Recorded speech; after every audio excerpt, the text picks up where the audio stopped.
Децата до 11 годишна возраст тешко можат да се заразат од COVID-19, но лесно можат да го пренесат, уверуваат педиатрите.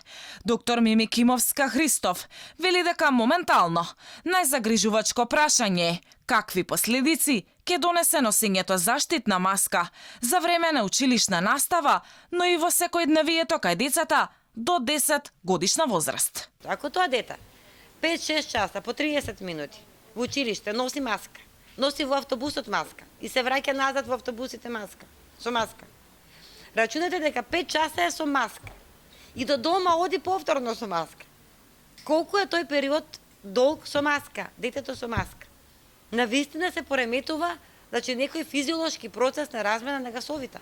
За педиатрите, прелиминарните образовни протоколи не се доволно добро смислени, особено за најмладите генерации. И не сум сигурна дека е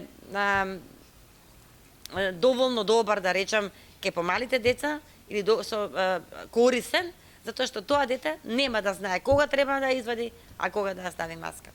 Бесплатен масовен скрининг како за наставниците, така и за учениците треба да биде главен услов за стартување на учебната година, велат педиатрите. И внимавајте, значи таа не е мала бројка, ако 20% од деца дојдат во училиште, па и од нив да дојдат 2%, ќе направат една мала епидемијичка одма во така наречен кластер, во училницата, па во училиштето и така натаму.